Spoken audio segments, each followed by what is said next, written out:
We need to hit something, Amanda.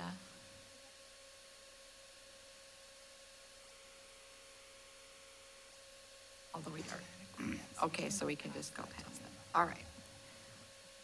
So you have to bear with me, I have not done this before. You waiting for me, Deb? Nope, I think we're good. We did the roll call earlier, Van. I'm just trying to sort out what my next step is here. Okay, so the first item on the agenda is the approval of the agenda as presented. Could I have a motion to approve the agenda? I move approval.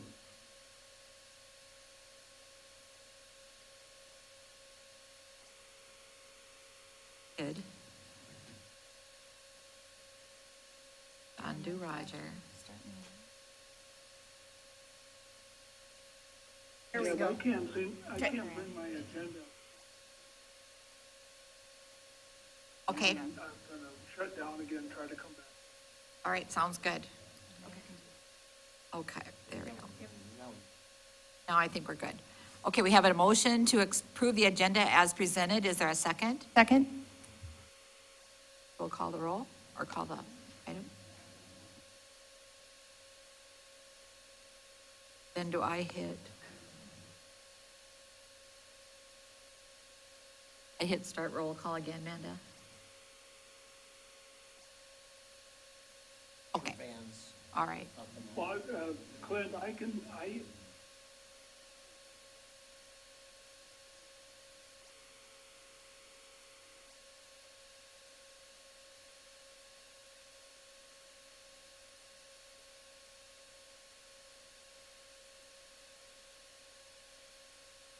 okay, now it came up. You voting on this, the agenda, Deb? That's correct, Van, yes.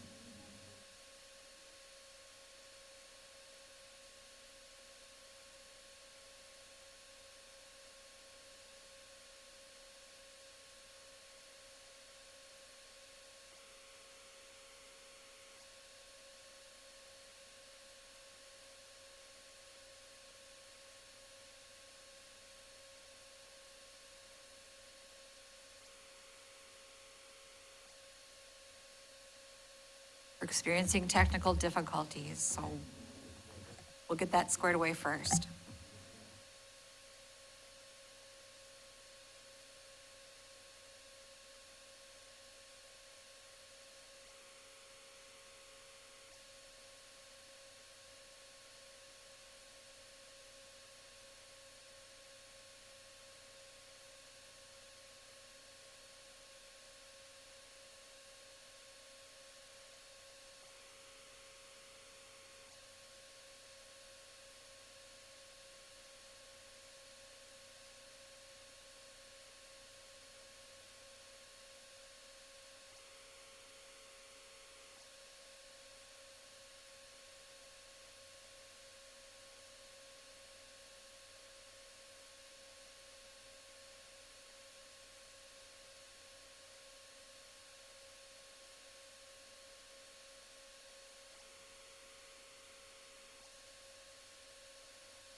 to I want vote. to call you people, but The students. We're good, man, so You just hold need tight. to.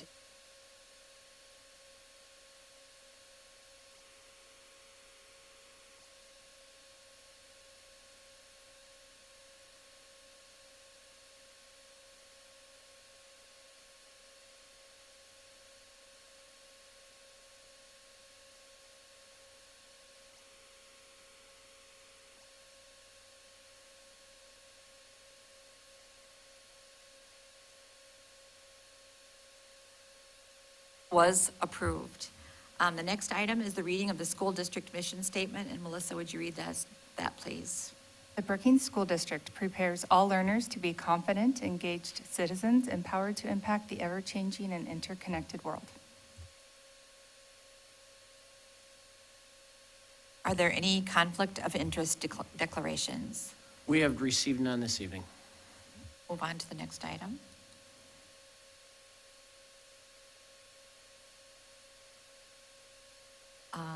Next on the agenda is comments from the audience, so if there are anyone that had signed up.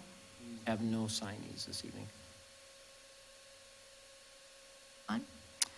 The next item on the agenda is the BEST Awards, so Dr. Willard. Certainly, and again, for those listening at home, those in the audience, the BEST Award is something that we started a few years ago, and it stands for Bobcats Exhibiting Success and Triumphs. And it's an opportunity each month to recognize outstanding accomplishments, achievements, contributions from students or staff. And in this case, it's to recognize an entire group.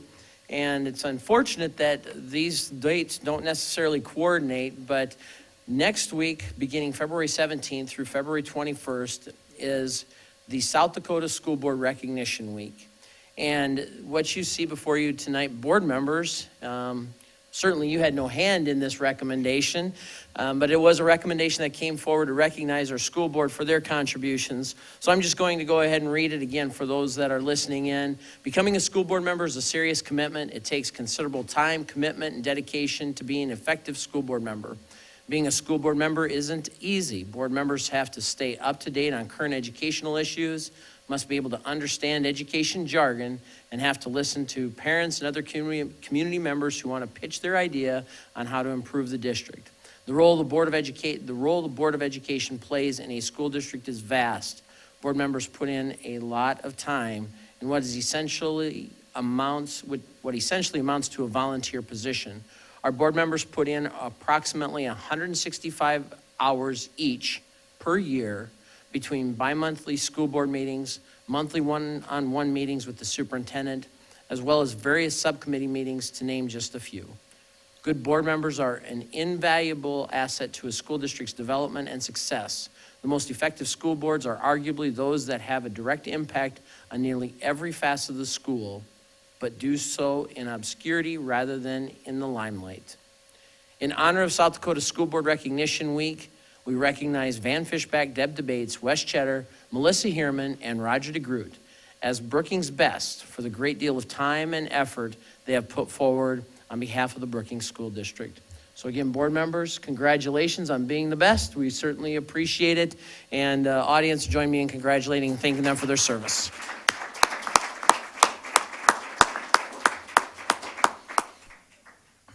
And we do not have our best certificates this evening. We thought it was a little awkward to have a board president sign his own certificate, but you will get your best key certificate. And there is also, in collaboration with the Associated School Boards, a certificate that I'll just pass so the board members can see the recognition statement that comes from the School Boards Association as well. Thank you. Okay, we'll move on to, Thank you very much, Glenn. yeah, we'll move on to our next item, which is a presentation from the Brookings High School and Mickelson Middle School FCCLA. So you're next, FCCLA members. Well, board members, as you can see, we have some bright red jackets in the audience this evening. And I believe, Joyce, I'm going to put you on the spot because you were the one that called my office and asked for this coveted moment. So why don't you come forward with your team and make your introductions? And when you go to log in, just make certain that there's a bright green button that lights up on when you push the button to speak into the microphone, and the handheld, make certain it's on as well. So Why don't you introduce yourselves and then go ahead with the presentation? Mic check one, mic check one. Hi, is this on? Okay. Hi, I'm Laura Schultz. I am the president of the Mickelson Middle School FCCLA chapter, and I have been in FCCLA for 2 years. Hi, my name is Kira Steinhauer. I'm the freshman FCCLA president, and I've been in FCCLA for 3 years. Hi, I'm Jack Schultz from the Brookings senior chapter, and I'm the vice president of programs, and I've been in FCCLA for 3 years. Hi, my name is Joyce, and I'm the president of the Brookings Senior Chapter, and I've been in FCCLA for 5 years. So first off, we want to thank you guys for supporting FCCLA for all these years. It's been a very important organization in my life, and I'm sure in many of their lives too.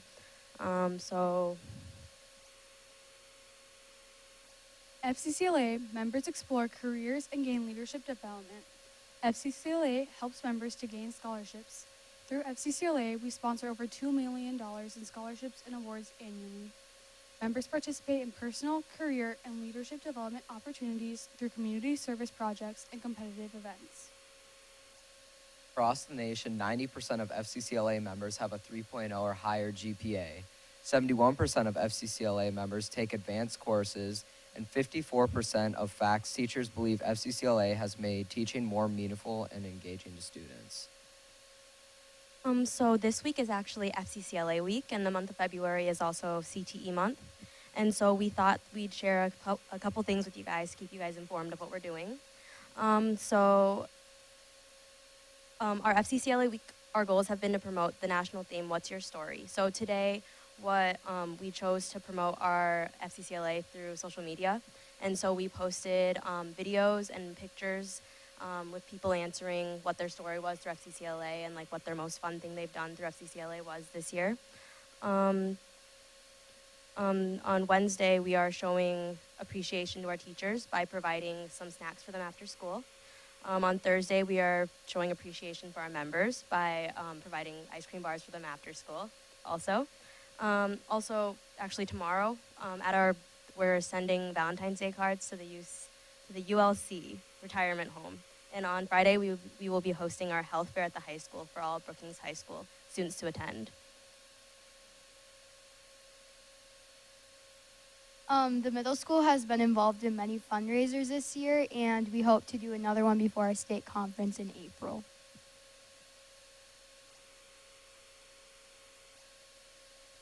So our chapter continues to participate in community service projects and FCCLA competitive events, which enhance our leadership skills and all focus on the career clusters of CTE.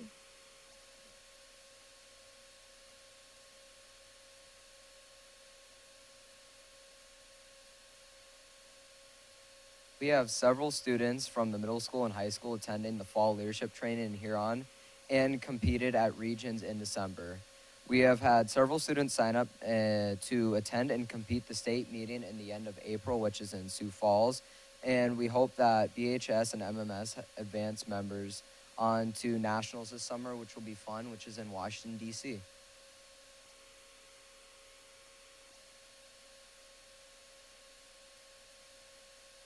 So then in honor of CTE month, we're partnering with HOSA and Brookings FFA. And at our health fair, we're actually having a booth where we are educating our students on the different CTE programs our school has to offer, because we do believe that all of them are important and all of them provide different aspects of what we can learn to become better citizens in the world. And so we're also doing carpool karaoke next Wednesday in order to promote our CTE. So we're grabbing some people from each of the organizations, and we're gonna hope to, we don't have our song picked out yet, but we're hoping to promote some the classes and the CTSOs. So thank you guys for having us today. You guys have any questions? And we just have So you went to Washington D.C. or you're going? You went last week? Or when were you there? Actually, our national meeting. So Okay. that's this summer. I was busy admiring my pen, so. Thank you very much. And part of my story, I've been involved with FCCLA for over 50 years. So that kind of dates me, but I know very well the value of the organization and what it can do for you now and into your future. So thank you very much for coming this evening. Yeah, we always like to hear from students, so thank you very much. Really appreciate it. I wanted to just add, you guys did a wonderful job. I know you have opportunities to present often, but sometimes it can be a nerve-wracking experience, and you guys did a really great job. Having students speak is my very favorite thing. I think I say that all the time. So bring your friends, come speak to us. We love it. When you're talking about the what's your story, if we want to see what those stories are, you talked about social media a little bit. Can you direct us or anyone tuning in online to where they could find out more about that? On your Instagram. Okay. Thank you. Great job, guys. And I think there's on the national page too about our story, right? For people that ever are sharing things, I think. Yeah. And I hope to see all of you at the state meeting. I'll probably be there judging. So I'll try not to judge Brookings kids.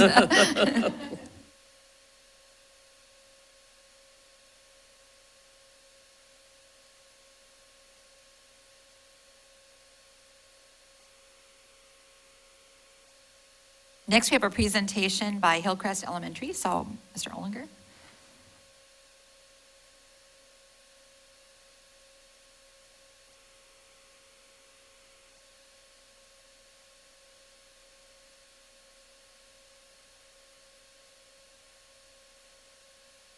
Well, good evening, everyone. Brad Olinger, Hillcrest Principal. I have some teachers, some learning facilitators here with me this evening. We have Pam Carlson, who is responsible for our kindergarten learning outcomes. We have Aaron Moser, who's responsible for our first grade learner outcomes. Holly Ballas, third grade learner outcomes. And Nikki Leidy, second grade learner outcomes. So I've asked these four to come and provide some information to all of you folks and those that are listening at home as well too in regards to our Hillcrest mass customized learning setup, structure, learning opportunity at our building. And I know that we've heard from some of the other buildings, but we have yet to share our story as well. So they have excitedly agreed to come as well to share their story, and I thank them for that. They have put in countless hours preparing over the last couple of years for the learning setup that we have at Hillcrest for our customized learning, our learners, and they also put some time into preparing this slideshow as well. But they're also going to just talk from their experience and what goes on at Hillcrest. So I'm going to turn it over to Miss Moser, Mrs. Carlson. I'm going to be talking about the collaboration room, which we call for short collaboration lab or collab lab. And all 80 MCL students or learners come to Lab at 8:30 to 8:45 every morning, and except for the first 2 weeks. Twice during that first week, in the morning usually. And this is to establish common language for all the students so that when they go from room to room, they're able to transition more easily, and when it's their time to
up. Okay.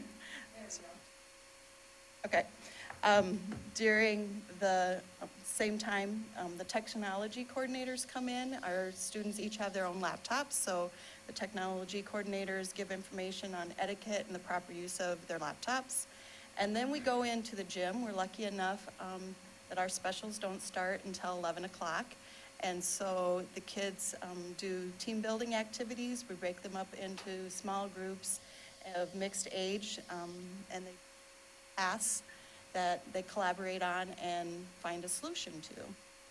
And then for the rest of the school year, we meet just for that 8:30 to 8:45 time, and we introduce the habits of mind.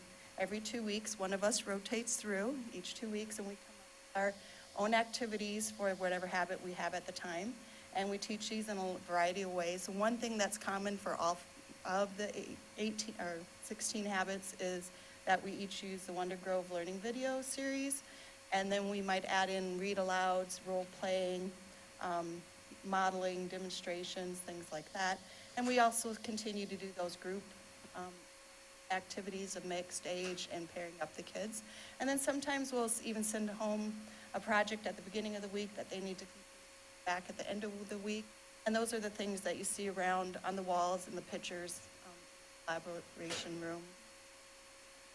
And then every day, all year long, we come in and have a video or a song or an exercise video going on until all the kids get in there. They're just singing and dancing around and whatever. And then when everybody's in there, we have an older learner that does the calendar, the Pledge of Allegiance. And then additionally, on Tuesdays, we have the Learner of the Week, and they bring about themselves that they want everybody to know. And then throughout the year, we have different community members and organizations that come and give us presentations. And then when we have those shortened weeks, topic that is not a habit of the mind, like goal setting or being grateful. So this is a place where we all become family and establish that common language that we all can use.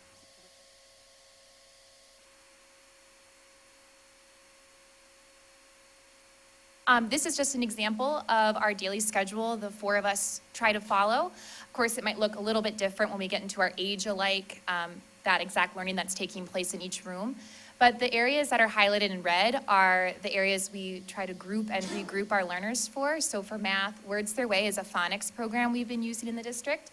And then our shared reading or daily 5 literacy time. What helps us have time to group and regroup our students is having that prep time together. So when our learners are off at their specials or their encore time, we have that time to meet and look over all of our data.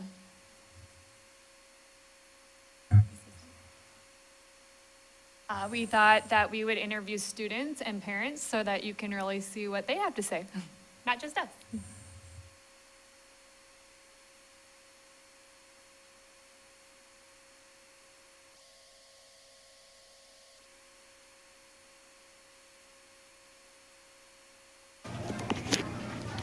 Hi, my name is Reese Veggie. I am in Miss Moser's homeroom.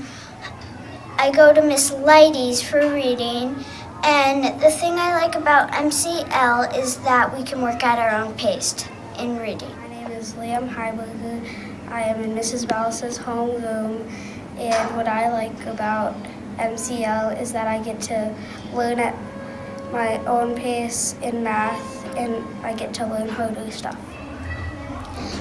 My name is Camden, and I am in Mrs. Carlson's homeroom, and my favorite part about MCL is recess. Hi, my name is James White. I'm in Mrs. Leidy's homeroom for math, and I like math in MCL because we get to switch rooms, and every time we switch a room, we go to harder math.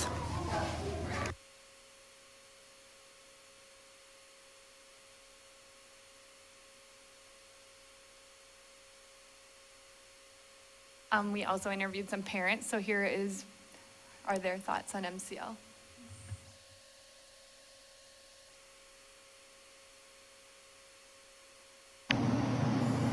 Hey, I'm Heidi Robertson. I have 3 children in the MCL program at Hillcrest School. I have a 3rd grader, 2nd grader, and kindergartner. They're all in the MCL program and they love it.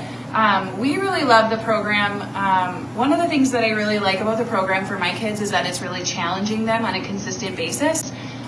Before the MCL program came to be, my daughter was in 1st grade, and one of the comments that her teacher told me was that Anaya spends 70% of her day helping other people because she's done with all of her work. And she's still a very helpful and kind person, but at school, instead of focusing on what other people need, she's able to really focus on her own academics and her own progress. So that's been awesome. My kids are also really learning how to play a part in managing their own success. So, they need to learn in the MCL program, they're learning how to manage what they're working on and how they're working on it. They need to figure out what is their best way to learn, and they're figuring that out more quickly, I think, than if they weren't in this program. And so I'm really grateful for that, and it's fun to see their different personalities and learning styles kind of come alive. And so that's definitely a benefit. And also I think in the MCL program, having kids who have not done MCL too, the difference is I feel like the teachers seem to be more in tune to what my kids' individual strengths and weaknesses are. And so I don't really ever have to question exactly which topic my child needs extra work on or exactly which topic they are excelling at and we should celebrate. So that's been really awesome too. I also love in the MCL program that I have 3 kids at different levels, but they see each other throughout the day and they're able to sort of grow their relationship by working together on a common goal that might be more challenging for my 3rd grader than my kindergartner, but at least they're working together. And so I think that's a really good family skill and relational skill to have. I also love at home, I hear them all talking about what mission they're on and how they can't wait to get to school the next day to continue their progress on that mission. And so it's kind of fun because my older kid will be like, oh, I remember that mission. And so it's just a fun thing for them to talk about. And then they tell me what the mission is, and they have this little calendar. And so at home, that's a common topic at our house. Also, the 16 habits of mind, they talk about all the time, and it's really funny.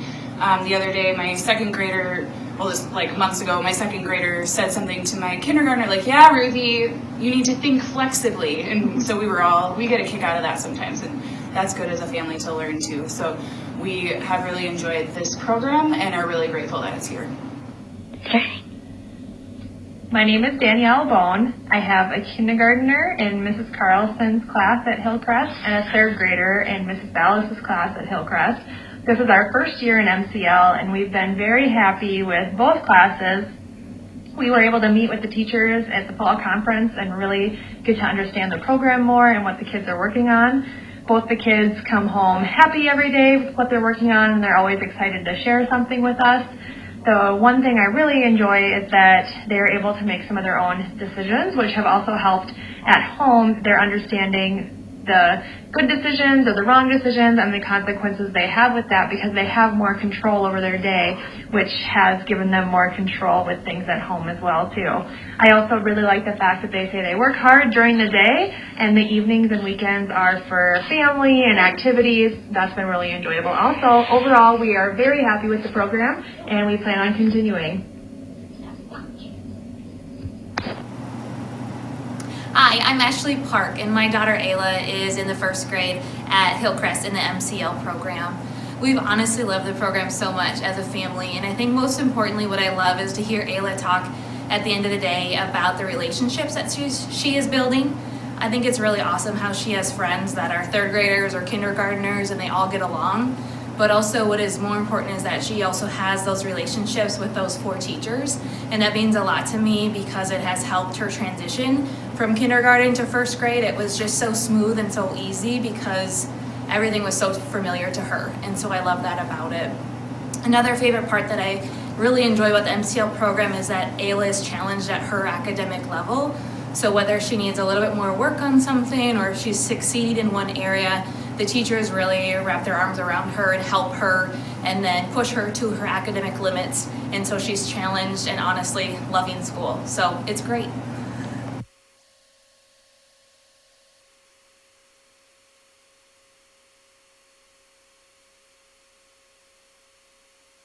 Some of the communication that we use in portfolios is a online resource called Class Dojo. And the nice thing about Class Dojo is not only the four of us and Mr. Olinger as well, 5 connected, but all the Encore teachers as well are connected. So they're able to have messages to parents and share things with them, with parents as well, because parents are connected as well. So they can see things throughout the school day for parents, as well as all of us. We can go into each other's class stories and see what's happening in the classrooms. But it's a class management behavior system. Students can also do a weekly reflection to say like what's happening throughout the day. This is an example of a student's portfolio, and so there's multiple different things that we post as the teachers as well as the students when they go and share their weekly reflection. So there's videos, there's, and then after the student takes an assessment, we post that right up on Dojo so that parents can have access right away to any assessment, things like that they're working on. So it's an instant feedback, and parents can communicate back, send messages and as well, so.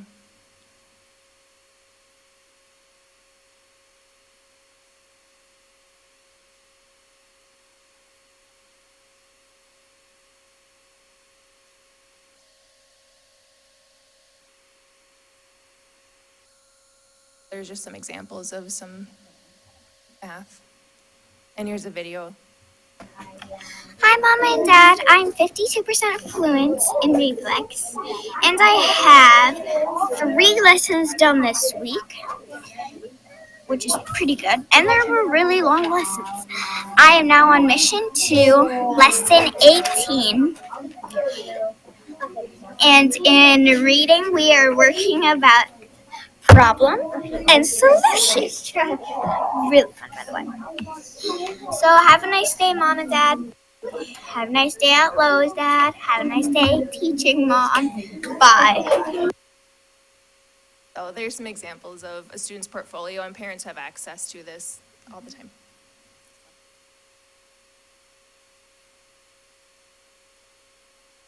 One of the last things we wanted to talk about was just some extra information. Students are still in age-alike for some recesses, field trips. We still do age-alikes, music concerts, assemblies. One other thing that we do is we like to switch a lot. So we'll give a little bit of voice and choice. We did holidays around the world where they had little passports and they got to travel.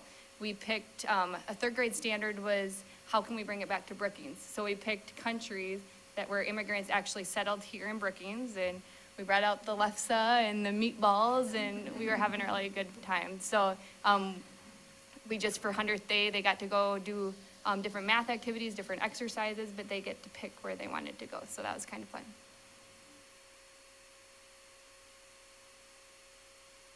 What questions do you have for us? Brad, there's 4. Speak up, that's fine. What sections do you have at Hillcrest? 2 or that have? Yeah, we have 1 cohort group of the customized learning. So I think right now we're sitting at 81 learners in that. And that Across 3 grades. 4. Kindergarten through 4th. So we have a little bit higher numbers in our overall 3rd grade section and the other sections as well. So Mrs. Ballast does have a few more learners in her homeroom than, say, maybe Mrs. Leidy or Miss Moser as well too. But we try to keep them very comparable to what the other sections in the grade level are too. So I see a lot of familiar things from my student at Maderi. So my question is, how are you guys accomplishing that consistency across the schools? Are you getting together across the elementaries and talking about that consistency piece? Because a lot of these things sound very familiar to what my learners are going through right now and experiencing. Well, we have our MCL structural rebuild meetings that we do meet periodically throughout the school year. And so those have been in place for well, this is our second year of implementation at Hillcrest. And so the year before that was also a planning year as well. So we're going on 3 years now of those type of meetings. But we are getting more and more meetings across our buildings. I know Mrs. Ballas is going to be having some meetings here coming up in February and also March that have been set up. I think we're ready for that. We're ready for that part. As far as Hillcrest, and I know the other buildings are too, we've been doing it now for a couple years, and by no means perfect and experts. We're continual learners, and we will continue to tweak things, but we're ready for those conversations to take place and for those meetings to occur. I realized I need to visit Hillcrest because I have visited MCL both at Madera and Dakota Prairie. And yeah, I saw some of the same kinds of things that they're doing, which is really cool. And I have to say that the Heidi's children are my neighbors, and they were just at my house before the meeting, and they are very articulate young people. So I can see a lot of growth in the students that are in my neighborhood as a result of MCL. And so thank you so much. I just really appreciate all that you're doing. And the habits of the mind, I think, is one of the greatest aspects of the program. The kids just remember those and talk about those. I think that's just incredible, that hopefully that's something they'll carry through as they move up through middle school, high school, and into their adult life. If I may, Madam Chair, I do have a question as well. Sure.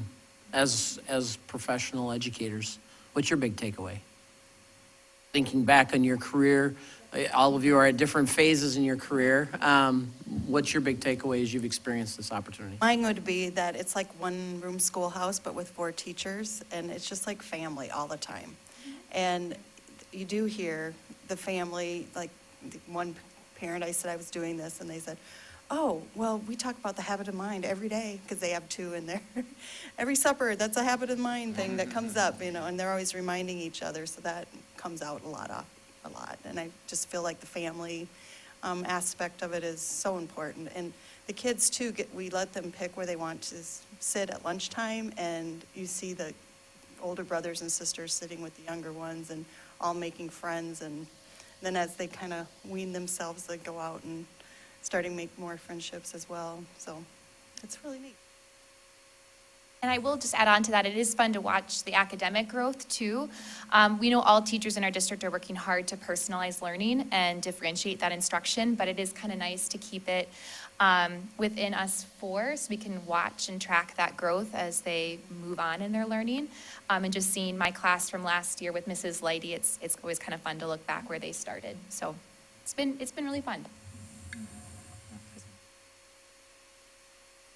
Yeah, I'll just go off what Erin said. It's so nice to have a common planning period. I taught 2nd grade before, and I got to talk with those 2nd grade teachers. We had the same prep, but you didn't share kids like this. I mean, they are ours, and we just talk all the time. Like, where are they at? It's so individualized, where I wasn't doing that much. I mean, I was individualizing before, but it's so much easier when you can move them, and yeah, it's just... I wouldn't go back, and I guess one of the questions, would you put your own child in it? 100%.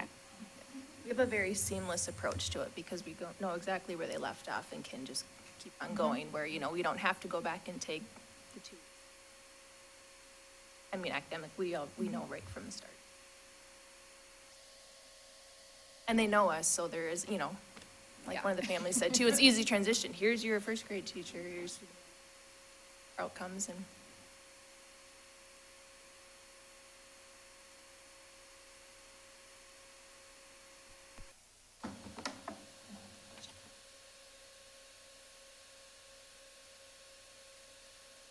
Okay, the next item is a notification of a new policy being drafted for fund balance. And Dr. Willard, who is going to speak to this? I can just briefly introduce and share that there was a conversation held earlier today with the policy subcommittee, and you see attached what is in the formative stages of a fund balance policy, and that is actually coming forward from the ad hoc finance subcommittee, so that's where Wes may be able to illuminate just a couple of things on there, as well as Melissa, who sits on the sits on the policy subcommittee.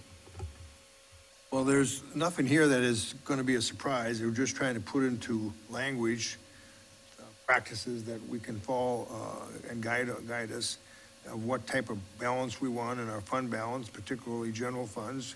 If you know that from May tax collections, actually April through October tax collections, we have summer expenses and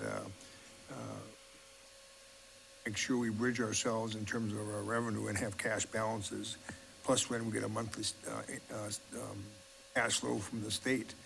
But more importantly, the cash balance has to be there to, as enumerated there in A through F, particularly provide one-time, and C there, provide one-time resources for unintended reductions in programs, secure investment-grade bond ratings, offset significant economic turndowns or revenue shortfalls, and provide funds for unforeseen expenditures related to emergencies.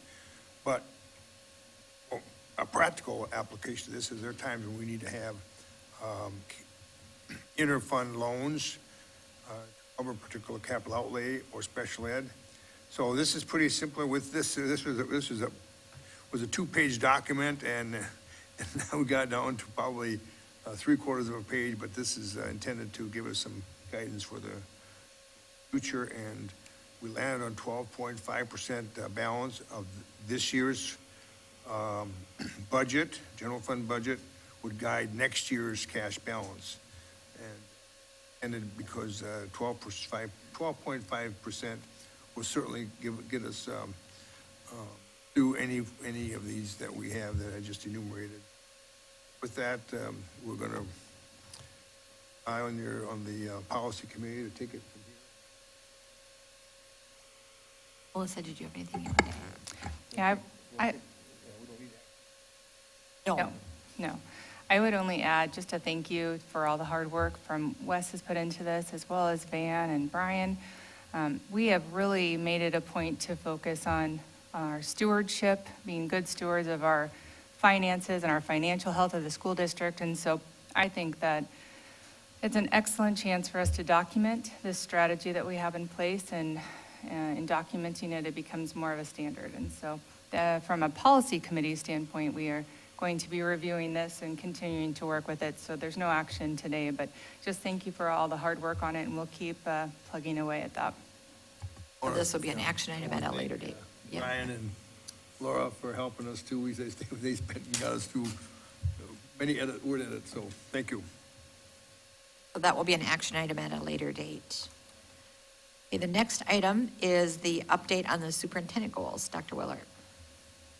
And board members, what you see is the quarterly update that I was asked to provide on some of the work being done relative to the goals that were adopted earlier this fiscal year in relationship to the superintendent goals.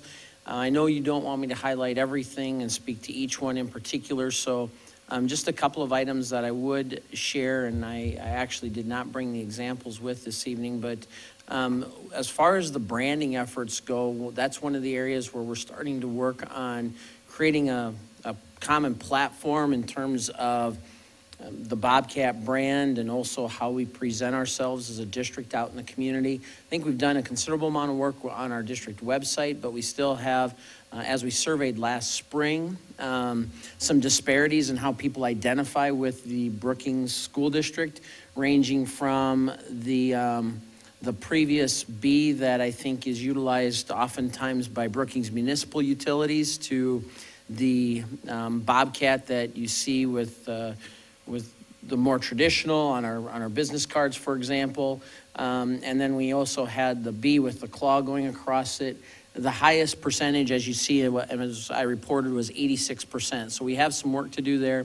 One of the things that we've done also with the branding effort is creating a district brochure that can be shared with our realtors, with the young families coming in, just highlighting some of those things that are going on in the Brookings School District. It's an iteration of our 6 strategic plan goals, an opportunity just to communicate again, those priorities that we've identified within our strategic plan and some of the things ongoing. I wanted to highlight just as well some of the comprehensive facility plan work, as that has really taken up a considerable amount of time. We've had some work with our facilities subcommittee during quarter two, where we brought in some input and perspective from the architects relative to the needs of both Madera and Hillcrest. Because when we go back to when we addressed the needs at the middle school, it was also identified by board action to subsequently address as well needs at Madera and Hillcrest. So we did have an assessment done and identified those facility needs that are deferred maintenance costs. We had the tour with the board, as you may recall, and now we're in the process of really determining how we want to go about addressing those needs. And that's where we get into some of the conversation a little later on with the superintendent's report with capital outlay revenues and how we can maximize those in terms of state legislative action, and also just talking about other means and methods that we might have available. And I know when we've talked about our capital outlay budget, for example, setting aside 2% of our funding on an annualized basis to support deferred and oftentimes delayed maintenance needs as a result of some of the work that we have to do in the district. One of the areas that we haven't taken a hard dive into that you'll notice that I've started to ask a few questions, looking at and reviewing some data relative to the operational costs of Fifth Street Gym. That's one of those items that we don't spend a considerable amount of time at this table talking about, and I believe at some point in time we're going to need to, just because it's a very large building, and it's a large building that's an important community asset. And as we look at the utilization of that on a daily basis, certainly there's a great deal of usage after school, some before school as a bus drop, but during the course of the school day, not as much utilization as we would certainly like in a space that large that we're caring for and have operational costs on. So that's one of the elements that I would like to introduce into that whole process when we look at that particular goal statement. You'll notice goal 3, and I know there's a lot going on in relationship to the mental health services and the counseling services across the district. The board had asked when we established these goals that I would conduct a SWOT analysis on mental health and counseling services in a comprehensive and holistic way, and then ultimately present what might come out of that SWOT analysis back to the board in terms of some recommendations. I anticipate that sometime during quarter 3 we'll conduct that SWOT analysis. So again, those are just some of the things I wanted to highlight. I don't want to spend a great deal of time on anything in more detail than that, unless the board certainly has some questions. The last thing that I would just point to, you'll notice a couple of items at the tail end on some additional activities that have gone on.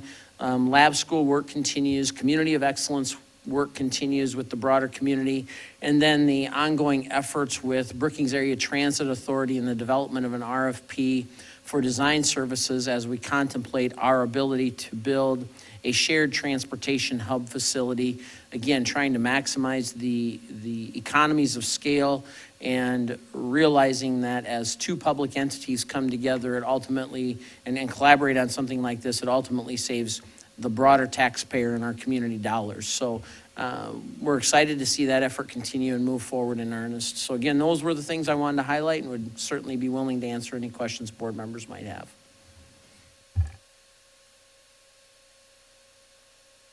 I would just add, Dr. Willer, that the efforts on the resilient community planning too is also something that would kind of tie in with the communities of excellence. And I know you've been a part of that, and that might be something you want to add as well.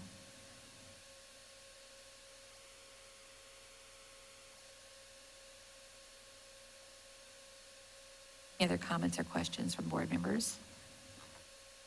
Okay, thank you for that, Dr. Willard. And I think this is very helpful, and I like the way we've shortened it up and kind of made it a little more cohesive in terms of how we view that, the goals and the outcomes.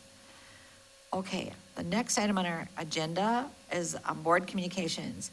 Do we have anything from the Performance Oversight Committee?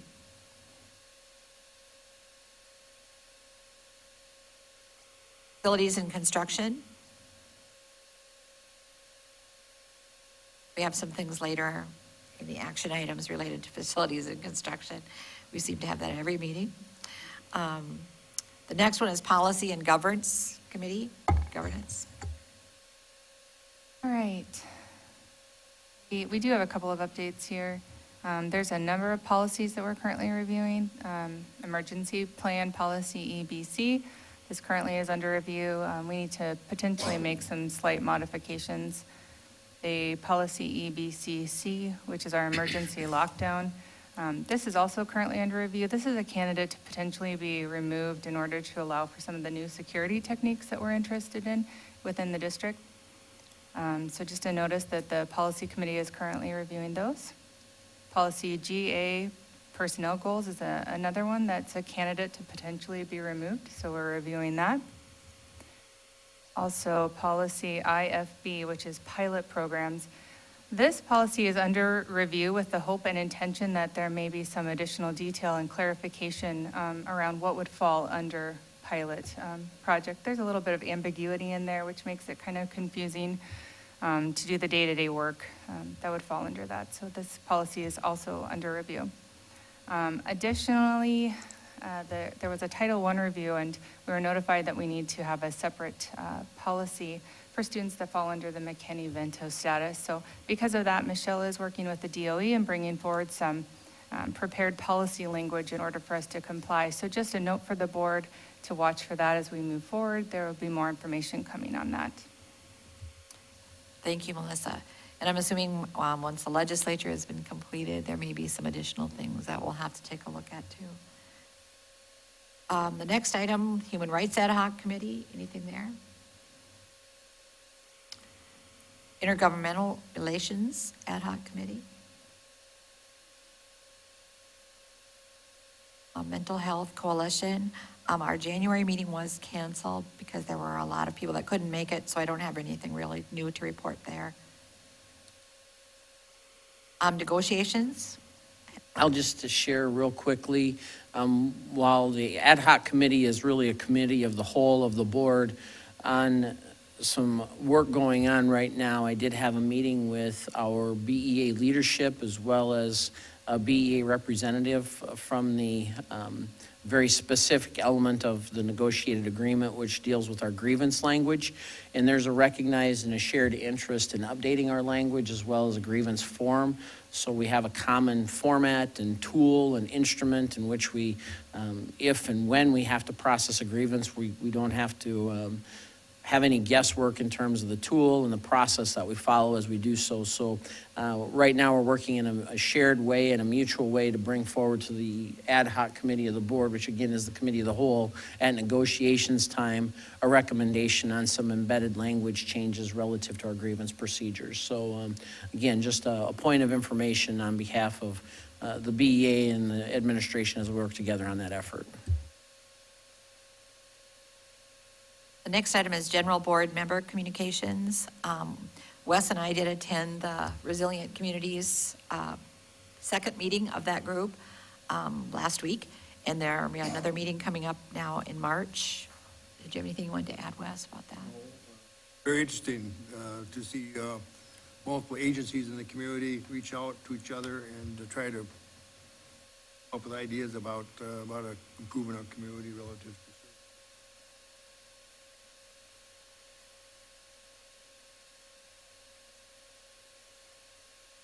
Another item that we went to the Brookings Day at the Legislature, Brookings SDSU Day at the Legislature, several of us, which sitting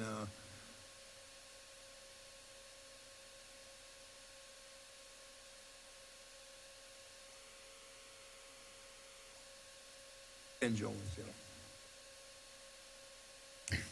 the Secretary of Education. And there's been a lot of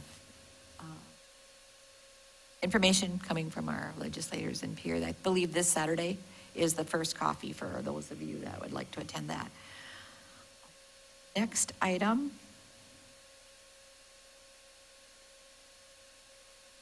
Finance. Hard for me. So we met with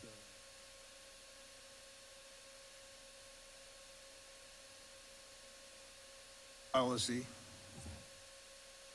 Policy is in draft form, but basically went through our cash flow and our commitments, trying to segment what our expenditures are. Spent quite a bit of time on the capital outlay fund to analyze what might be there for cash balance and how it's used and what we might do to finance some of the improvements that we may need to have to address in Hillcrest and Madera. And we could have actually made this same report, Melissa, on the capital outlay fund in terms of the progress we're making to try to identify resources for our facilities. So that's progressing, and I feel real good that we're getting our arms around what we might need in terms for next year's operating budget. Good. Next, we go to. Deb, I would just like to add that, I'm sorry, am I in now? You are. Okay, well, I'd just like to add, in addition to what Wes offered, that I don't see the Finance Committee ever getting its work done. It's my intention as kind of the quasi-head of the committee to just continue to meet at least twice every period. In other words, between board meetings or even between work sessions and board meetings, just to kind of keep the ball rolling forward. I mean, the issues of financing the district will not go away, and we have to make sure that we're on top of them, whether it's whatever's going on in Pierre or what there is here at Brookings that we can do to make things better.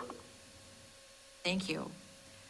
Okay, next we'll have the administrative reports, and Dr. Willert, would you share information from those reports, please?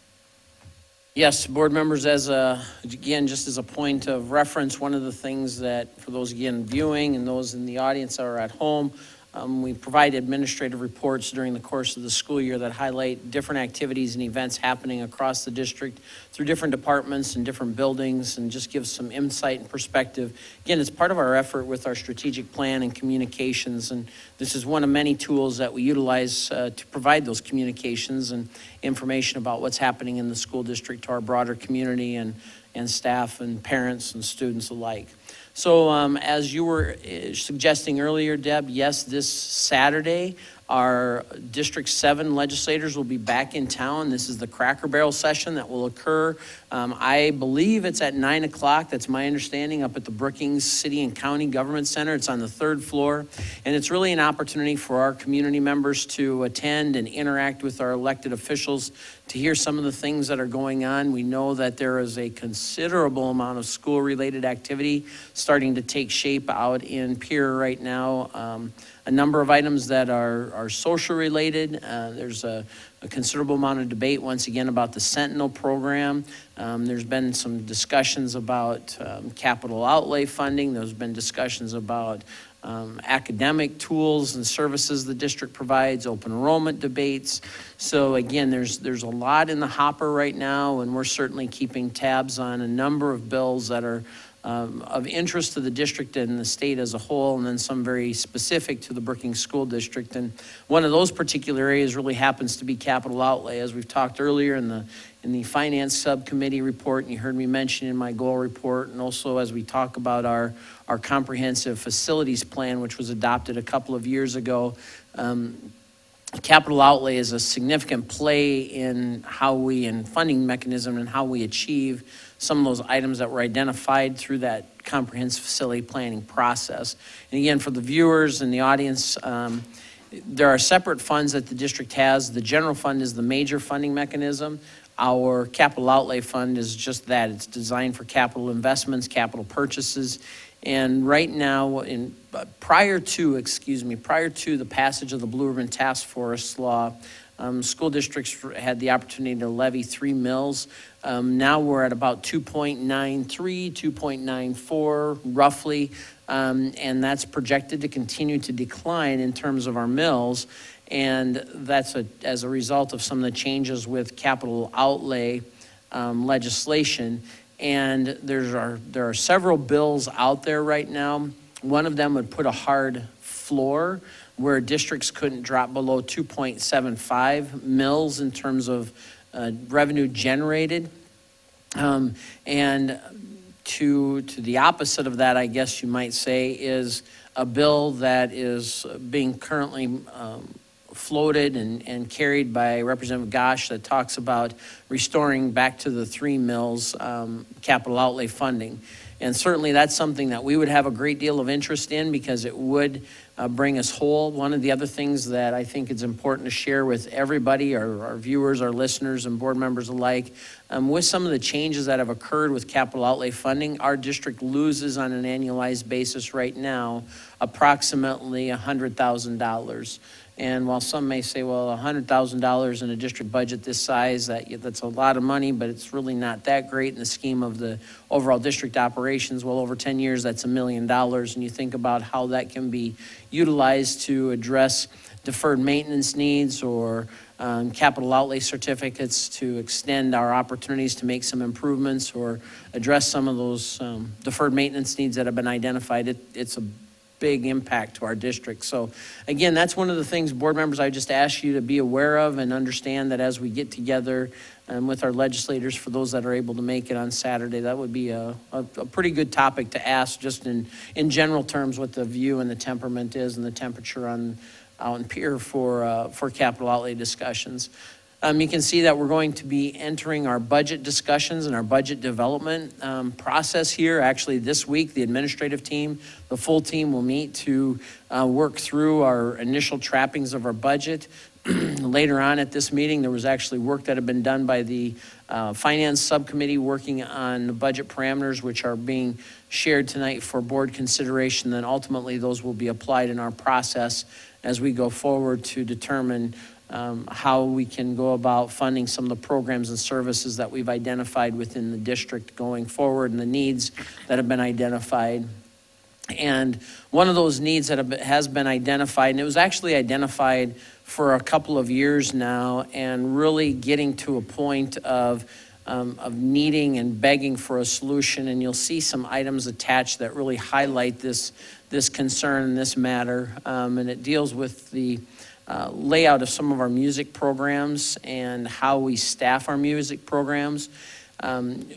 As you heard from both Van and I previously, there were a couple of meetings that had occurred, some directly and then some through email exchange, to discern how we can solve the challenge that we have as a district moving forward with our music programs. And it is certainly one of our strengths, one of those that can be highlighted.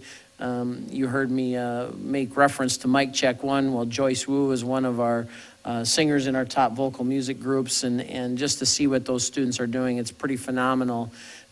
So what is going to be suggested and offered through our budget development process, and I'll share this right now as we think about how we're going forward, is to add a 0.5 staff member within the structure of our music programs that would ideally add to efficiencies. We would reduce travel of staff members and give supports where we're seeing very large numbers in student participation and growth in program.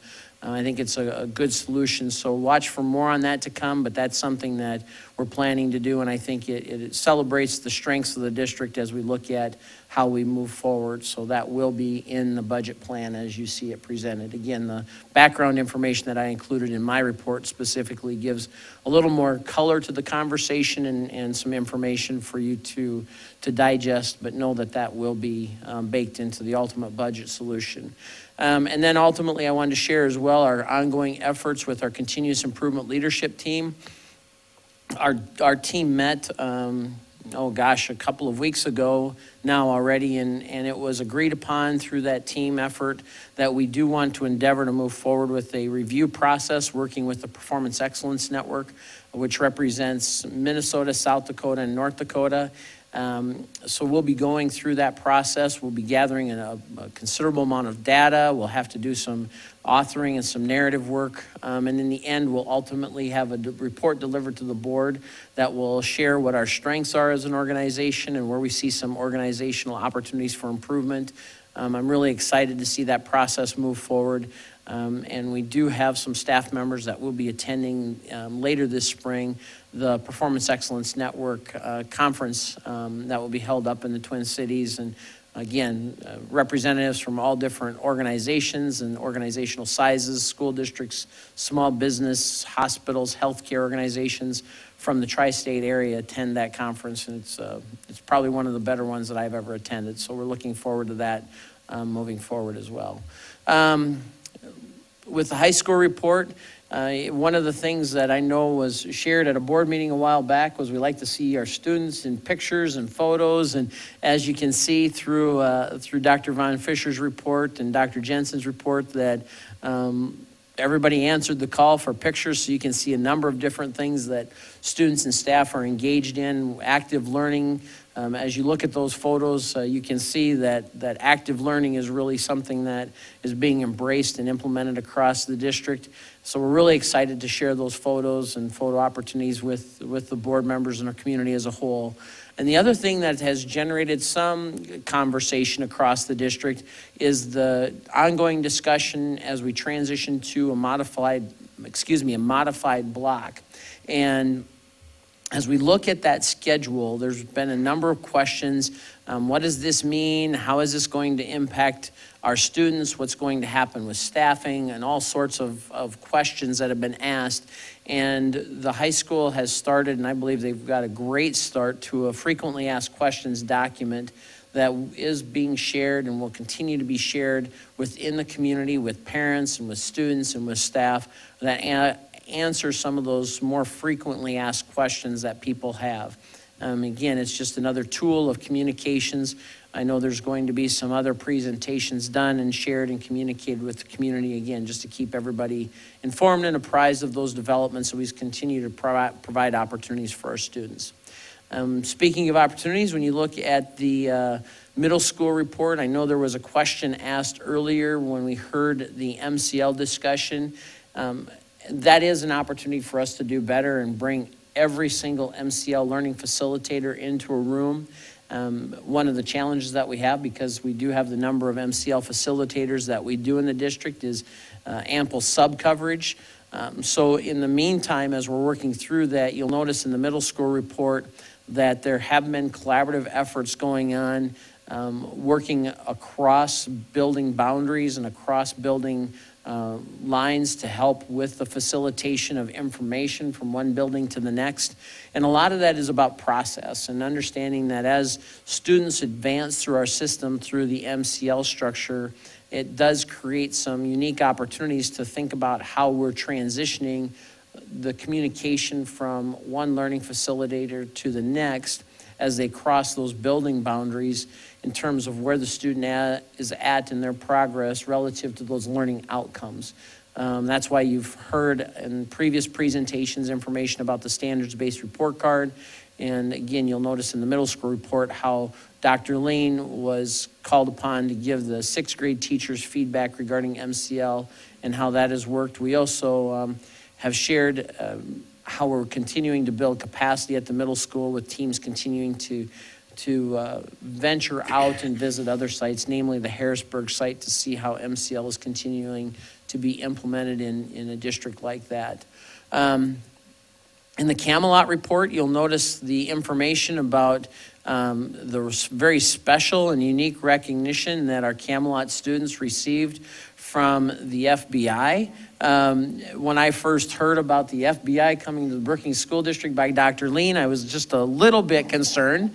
But then to hear that our students, over 150,000 students in all 50 states and 4 U.S. territories took part in the exam, and that our intermediate students at Camelot scored 92.52%, which not only was the best score for all fifth graders, but the best overall score for all schools. And so the Camelot Intermediate School was named an FBI SOS National Champion, and there was an awards ceremony that was conducted by Agent Matt Miller from Sioux Falls to celebrate the hard work and success of our students, which was pretty neat. And then you'll notice in the report as well that, and this is a point of pride for us, that when others start seeking us out to see what we're doing with our programs and our services, to hear that a school district drove practically 8 hours to come and learn what we're doing with our MCL efforts. I think that was a pretty significant event, and we were delighted to host Belle Fouche and have the opportunity to share some of the things that are going on in our school with another district across the state. And we just look forward and welcome those opportunities, because that's part of what leadership is. When you look at the Dakota Prairie report, strength-based leadership was brought in, and it was an opportunity to work with Dr. Shelley Bear, who is a Gallup-trained consultant and a staff member up at SDSU. She came in, and this was actually the second time to look at the strengths and how people can complement and teams can complement and team members can complement each other through their strengths. So that was just a really exciting thing to see happening at Dakota Prairie. And then again, with our ongoing efforts of communication and sharing, Mrs. Hartman and Mrs. Gerard are working together to send a weekly parent infographic on topics that are relative to parent concerns. And you can see they kicked it off with the infographic that deals with Random Acts of Kindness Month. So just again, ongoing communication efforts.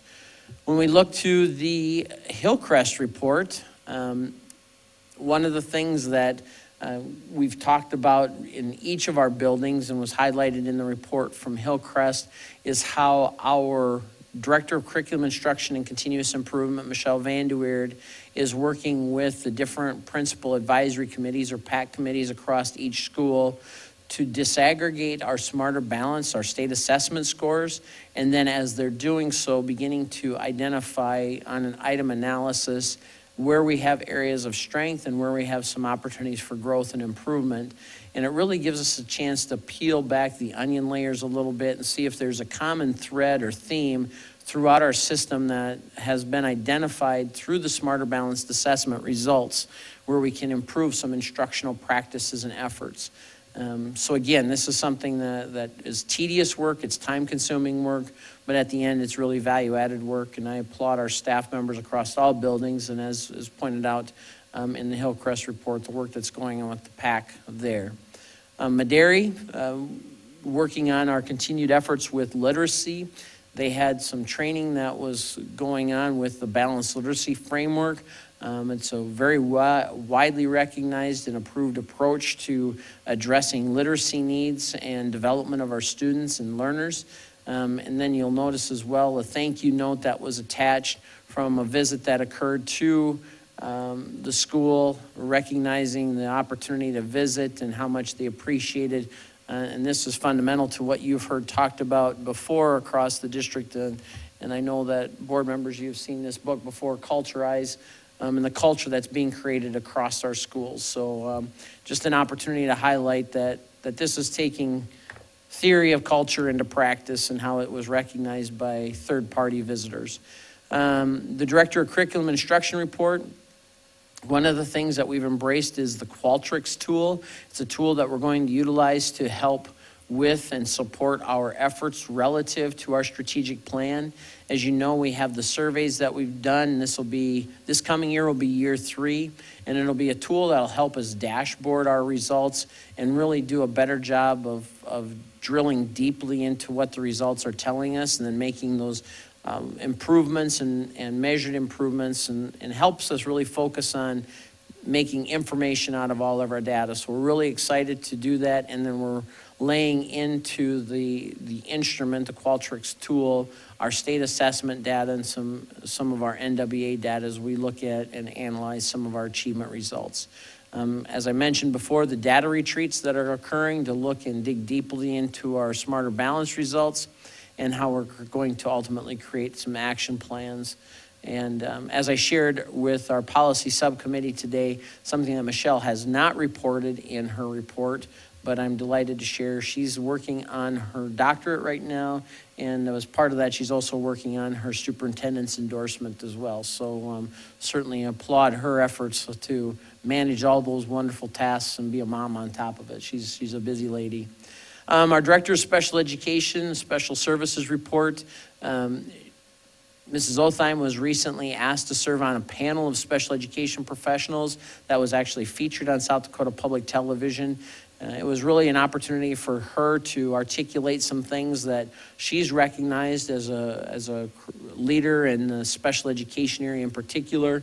And as was noted, there were a number of things pointed to related to the resilient communities work that's going on, particularly the mental health needs and how we're addressing those in a very strategic way. And Again, that's one of the things that we're very proud of is our partnership that we've established, and through board action, the effort to cast into the marketplace an RFP for shared school-based mental health services, and the response that came from Avera and Brookings Behavioral Health is certainly one of those things that is unique across the state and that we're very proud of. So we're excited about continuing to tell that story.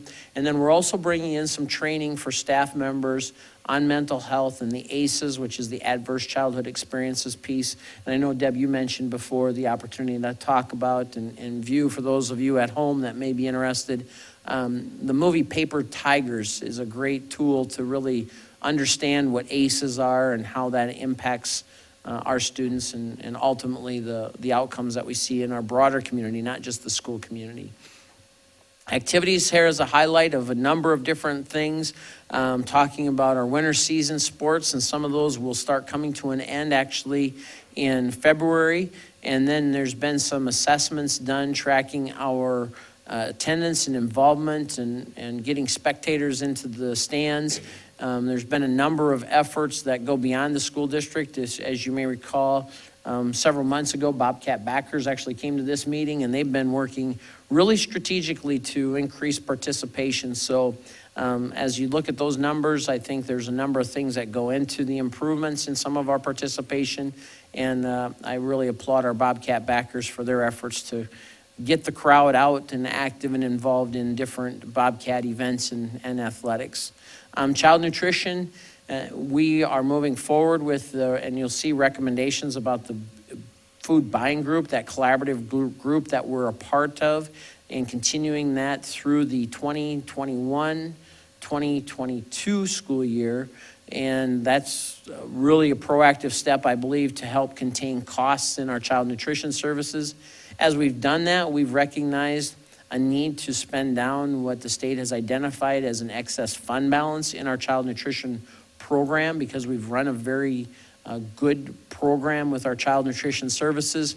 And board members, I know it was asked at a previous meeting, how would we plan to do that? You can see the list that's being provided here this evening by Laura Swear, our Director of Child Nutrition Services, from increasing wages to looking at providing a breakfast and lunch meals free of charge to the families during a set period of time. We haven't determined when that is yet, so it'd be like 1 week where there wouldn't be any charges for either breakfast or lunch for participation.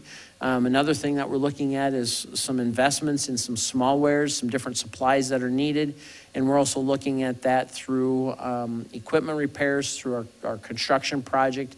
And as part of all of this, we know that part of a lasting investment is some professional development for child nutrition staff, and that's something that Laura is pretty excited to do. So again, you can see the items, and that ultimately will be a list that has to be approved by the state before we act on any of those.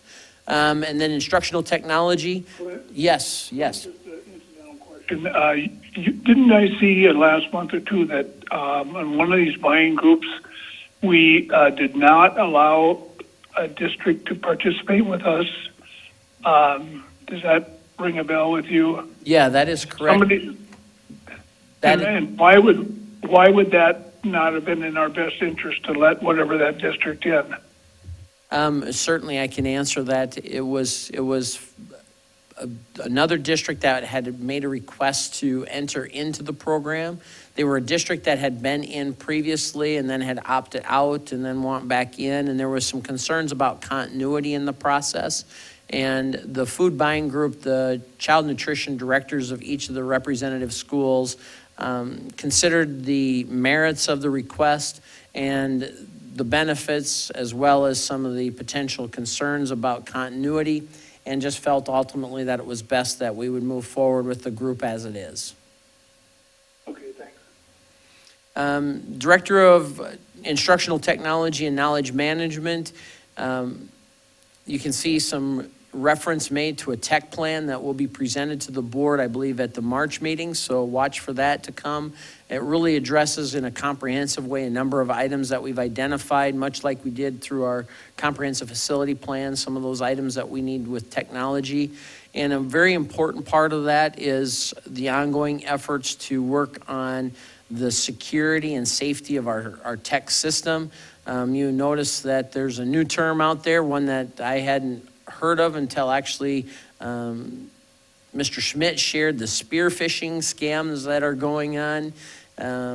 Just a number of things that are ongoing, that we're working on. And we're proud to be working closely with the state of South Dakota and the SDN network through our efforts to ensure that we are working on our network security, and they're actually conducting that network security audit. So we're again working on being a leader in terms of this effort, because we know how important that infrastructure operation is to our district as a whole. And as we start embracing more voice over IP and those types of things, it's really important we have a functioning and reliable system and network. Last thing, well, not the last thing, but the Director of Transportation, Buildings and Grounds, propane bus. I know there were some questions when we first sought a bid and a quote and actually purchased and acquired a propane bus. We have taken those on a couple of longer trips. You can see activities going to Aberdeen and Yankton, had no issues with fueling stations, so that was really affirming in terms of our response to how those buses would be utilized. And there's some efforts that Bill is undertaking right now to look at replacing camera systems in our buses. There's some needs to update the systems as a whole. And then there's also one of the things that we've utilized in our buses and have found very valuable in communicating with parents is our GPS system in our buses, and having that as a means and methods and a tool to just communicate where our buses are, when they are, and if there's an issue or a situation where we need to provide service to a bus. That GPSing system is very beneficial. Director of Business Services report. You'll notice reference to the sale of bonds, the bond refunding process, and you can see that it actually came back with better results than what was originally projected. And the total value savings to the district, which ultimately is a savings to our taxpayers, was $132,488.87. So again, we're just delighted to recognize that effort and really pleased with the outcome of that bond refunding process. I know Brian can speak more about that if there are more specific questions, because he was instrumental in making that happen. And then you will see a letter attached that came to superintendents and business officials across the district. And you'll notice that there's a modest increase, but we're always excited about increases of $2.88 per student from the school and public lands apportionment. So that's good news in terms of the valuation of some of the state lands and how that impacts school district operations as a whole. So that letter is there for board reference. So those were the things that I wanted to highlight, and would stand ready if there's any questions. Madam Chair, I would like to say that the data that was presented in that activities report, very good and comprehensive. Get to very many activities, but that was really a nice summary for us at this time of the year. I have a couple of questions. Would it be possible to get the FAQ onto the high school parent resources tab? Because it looks like a lot of really solid work went into that. I think it would answer a lot of questions that I'm hearing too, so I think that'd be a fantastic Yeah, that's a tool. great suggestion. I'm sure that would be easy to facilitate. Another question I have is around the middle school, since we had a call for photos and that was so successful. I am wondering if we can get some photos of just the beautiful portion of the construction that is complete. Sometimes I think at the board table, we get a little bit preoccupied with maybe the things that aren't going as well, but the part that is complete is beautiful, and it would be fun if we would be able to share some of that. My assumption is we'll have an open house at some point when that makes sense, but in the meantime, it might be nice to be able to share some of those great photos.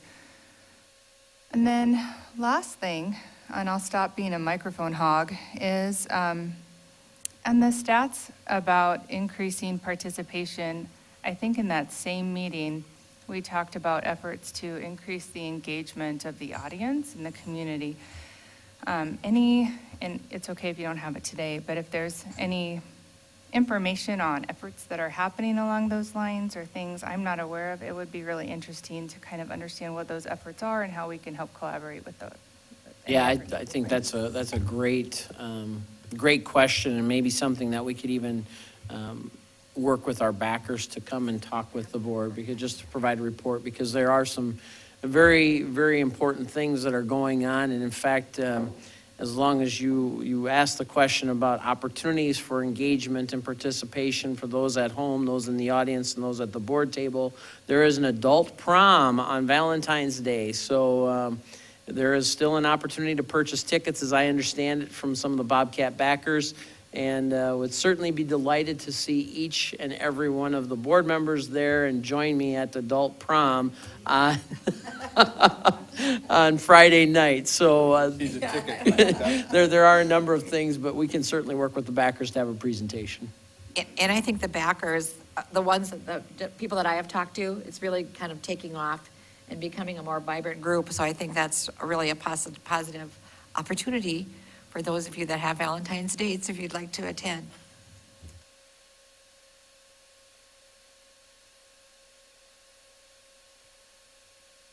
That's what I was referencing relative to the staffing and the plan. So, no. That leads us to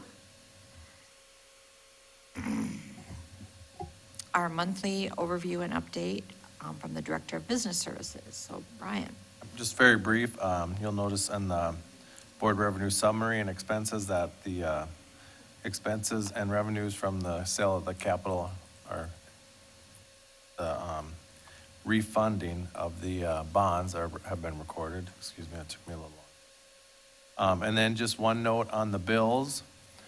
We did miss one debt payment that we should have ran through the January board bills, so we had to make a payment in order to make sure it wasn't late. So at the bottom of the bills, there's an additional bill that we're requesting that the board approve tonight as well as part of the payments. It's for the First Bank and Trust, a debt payment for the middle school certificate of $454,193.75. And that we did prepay because we didn't want the bill going out late, or the payment going out late. And do we need to do that? I approve that. Okay. Do we need to do that now, Brian, or does that? No, that's just, I'm sorry. I always cover the finance stuff, and then I cover any questions on the bills that you may have. So that'll be in the consent agenda. Thank you, Deb, for pointing that out. I apologize. Other than that, very short, as I mentioned, unless there were any questions.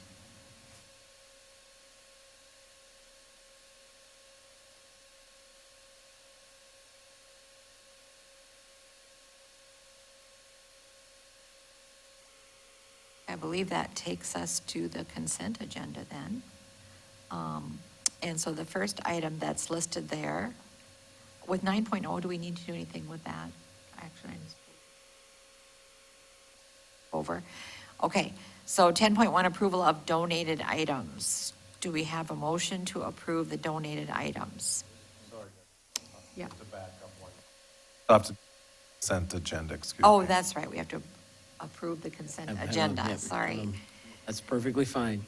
So do we have a motion to approve the consent agenda? I move approval of the second Van's motion.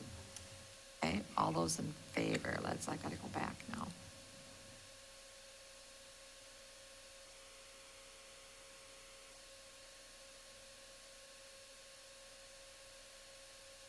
Approval of the personnel report.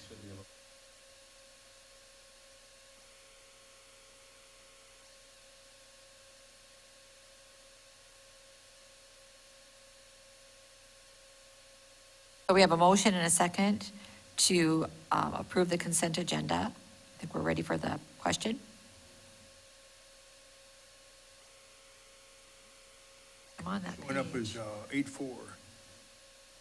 Five.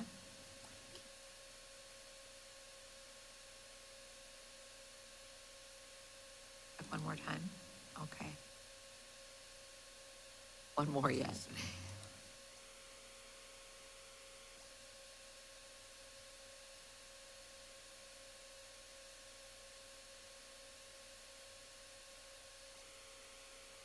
Yeah, that's. What's the personnel report?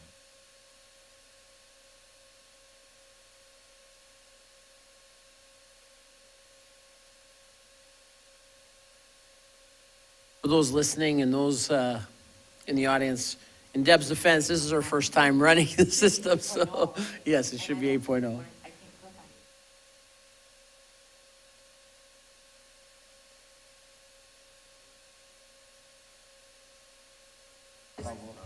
Let's just do a voice roll call because we can't seem to get that to pull up. So the motion was made and seconded to approve the consent agenda. I have Van and then Wes as the second. I'll just go down the list. Heerman, Yes. Cheddar, Debates, Yes. Fishback. Aye. Thank you.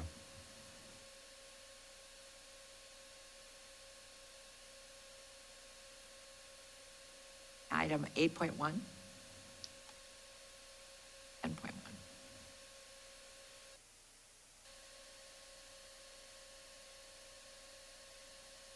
Approval of donated items, which I tried to do. So we need a motion and a second for the approval of the donated items.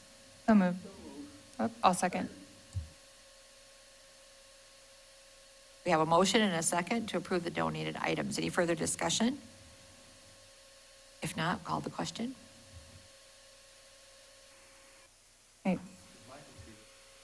Locked up. Mine says under discussion. Yeah, I don't think, I'm still under the personnel report, is what mine shows. What's yours show?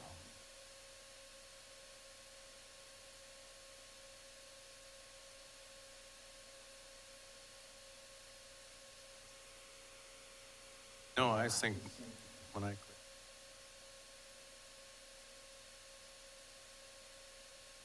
Take a roll call vote. do the whole thing roll call, we sure can. Oh, here you go. okay, I think we're set now.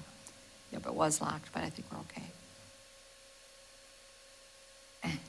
We just skip and just do roll call on donated.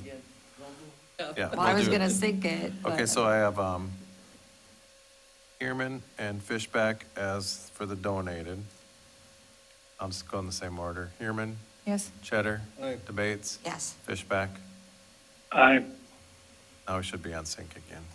okay. So now we are on item 10.2. Approval of Eastern South Dakota Food Buying Group. I move approval as presented. Second. Any further discussion? If not, call for the question.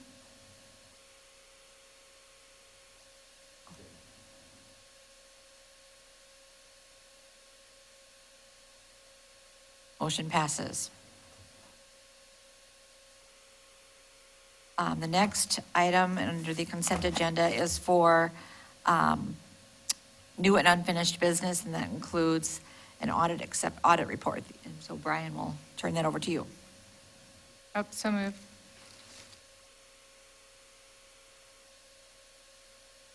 Okay, we each received a copy of the audit report, and we have a letter from the State of South Dakota saying that they've reviewed and accepted the audit report for the fiscal year ending June 30th, 2019.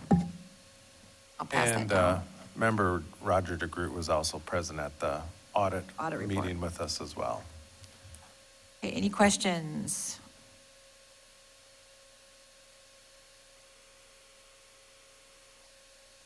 I move approval of the audit report. Okay, the motion is made. Is there a second to accept the audit? Second. All 68 pages. Further discussion? All 68 pages. Okay, no further discussion. I call for the question.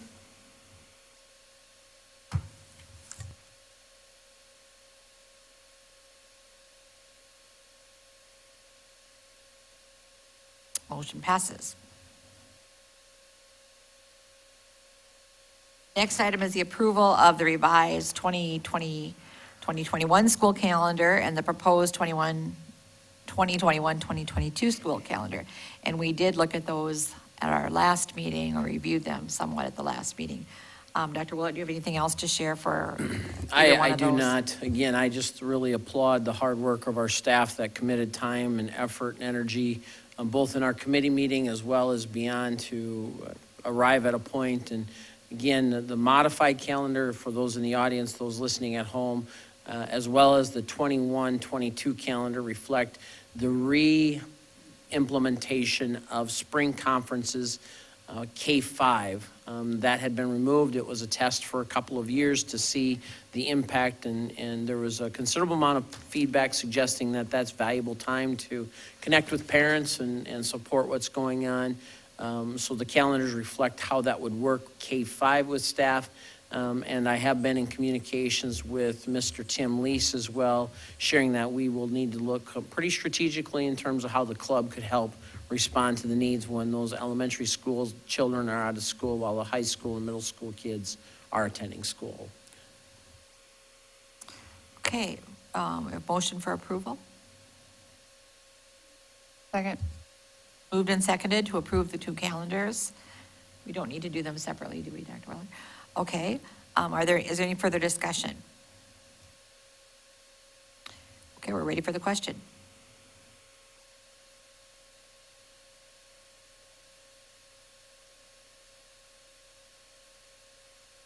Motion passes. The next item on the consent agenda is the approval of bid pack 4 for Mickelson Middle School. Dr. Willard or Brian, do you want to share anything there? I can just cover, Dr. Willard and I briefly went over it with Van and Deb before the board meeting about a week ago. If you want us to cover, I can go through each one individual, or I can just let you know that these changes have been reviewed and we believe they're acceptable.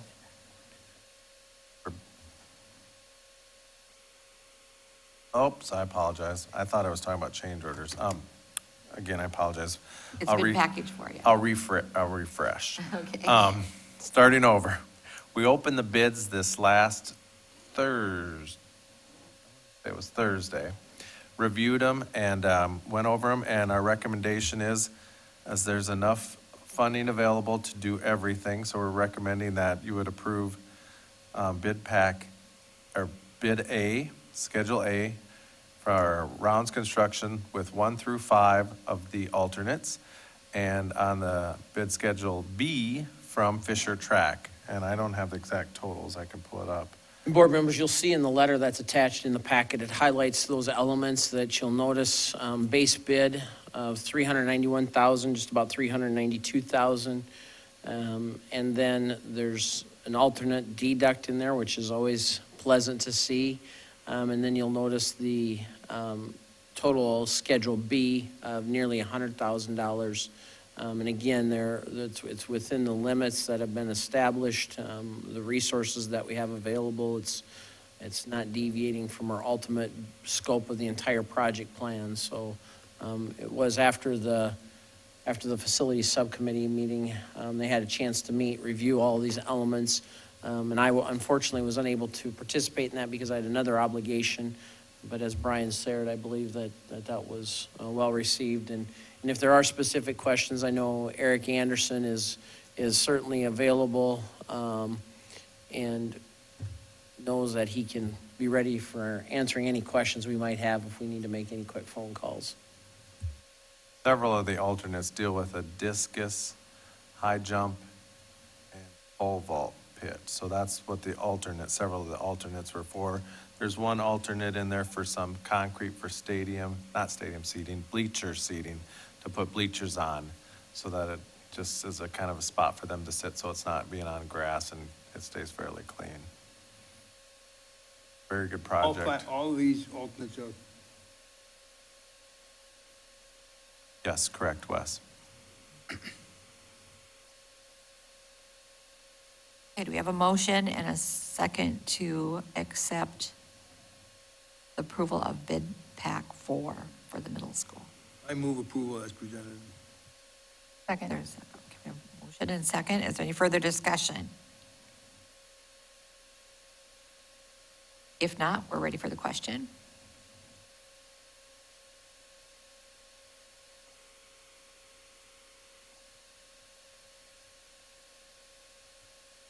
Motion passes.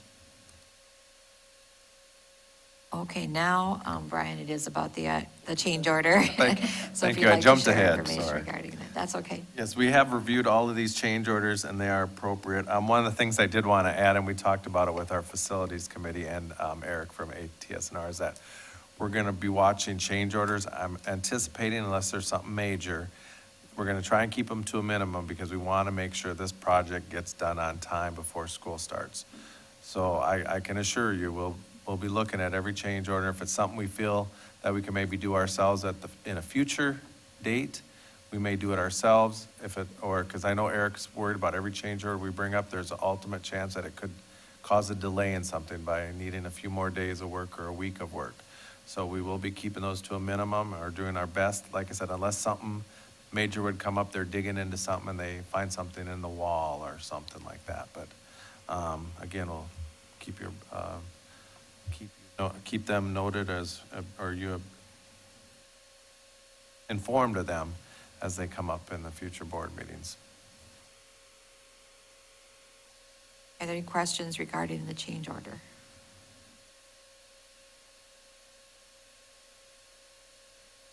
Is there a motion and second to accept the change order? So moved. Okay, it's moved and seconded. Any further discussion? If not, we're ready for the question.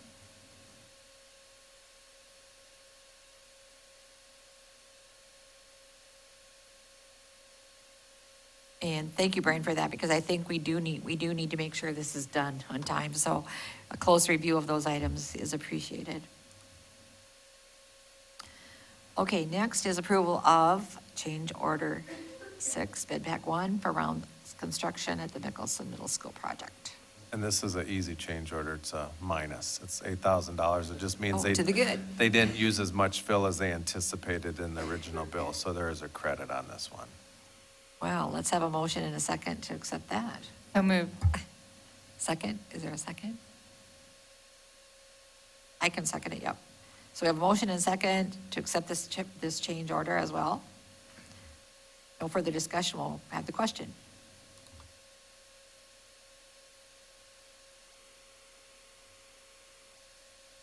Passes. Next item is moving the February 24th, 2020 school board meeting. We had some conflicts. I'd like to keep this open while we try to get an agreement on a date. And even if we have to split the two meetings into two settings, several weeks to plan this, so. Got a second from Amanda earlier today about moving our March meeting as well, because it does conflict with the Summit League tournament. So there was discussion of moving it to March 12th, I believe. Is that right, March 12th? And that was to include both the workshop meeting and our March meeting. This March is an important month in terms of planning, and so let's just keep working on it. And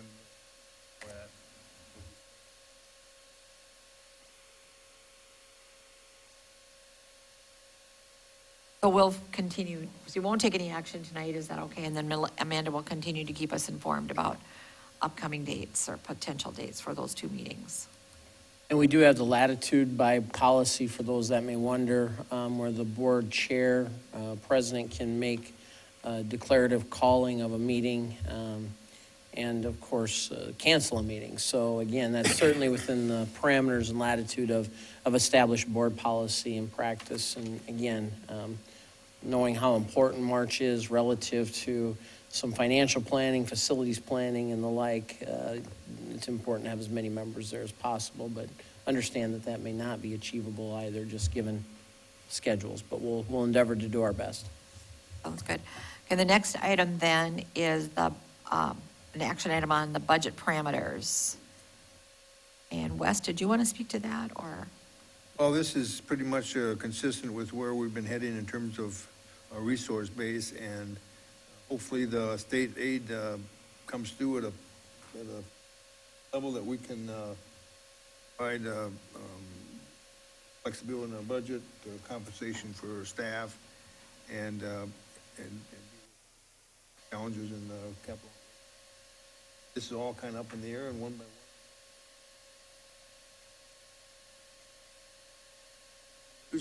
And I think, Clint, you have a game plan here to follow through. Not going to be a very generous year, mindful of some of the parameters, and in essence, they're And we can, just if it pleases the board, I'll just highlight or address a couple of them again, just for the sake of clarity and purposes of understanding. There are requirements that have been established with the passage, again, a couple of years ago, the Blue Ribbon Task Force efforts, that districts have to meet a level of accountability in terms of salary targets and total compensation targets. And again, that's what point one is speaking to, that we will endeavor and will meet those parameters. If we don't, the consequences are pretty severe, not limited to, but certainly to include going in front of a state-established accountability board to plead our case, which is something I frankly have no interest in doing. Salaries, again, similar to what I think, Wes, you were just talking about relative to what ultimately happens with the outcome of the state aid to schools. Current state law, again, I talked about this morning on the Monday memo. Certainly doesn't hurt to restate it again and bookend the conversation today and think about it in the terms of the Cracker Barrel coming up. State law says that school districts should be afforded 3% or consumer price index, whichever is less. And the CPI is right around 2%. I've heard it varying from 1.9 to 2.2. So utilizing 2% is probably a good number to utilize. The governor's budget that was proposed called for 0% to schools. So again, that's failing to meet the established state law. Certainly sets us back when we look at how the Blue Ribbon Task Force occurred to keep South Dakota competitive within the region, let alone the country. So that 2% to schools and looking at how that impacts salaries is pretty significant and very important, again, with that whole accountability piece. And then the current fund balance and capital outlay use, it goes back to what was talked about within the facilities committee. State aid to schools, you can see again a number of things that the committee talked about, and then making certain that we continue to commit to keeping class size targets ideal and manageable, which spills onto the second page of this document, and highlights those items, those numbers that have been established, at least as guidelines for us moving forward. By no means are these hard and fast targets. They're guidelines to help guide conversation and direct action of administration. So that in a nutshell is the parameters that the committee has put forward. I don't know if there's anything else, Brian, or... Are there any changes in the class size targets from previous years? There were not. All right, do we have a motion to approve the budget parameters for 2020 to 2021? So moved. Or second? Okay, it's been moved and seconded. If there's no further discussion, we're ready for the question.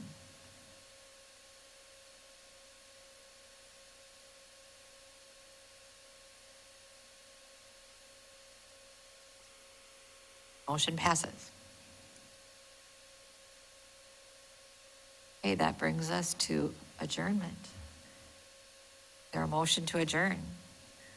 So moved. Is there a second? I don't know if we need a second for adjournment. We could. All right, motion has been made to adjourn. All those in favor say aye. Aye. We're done.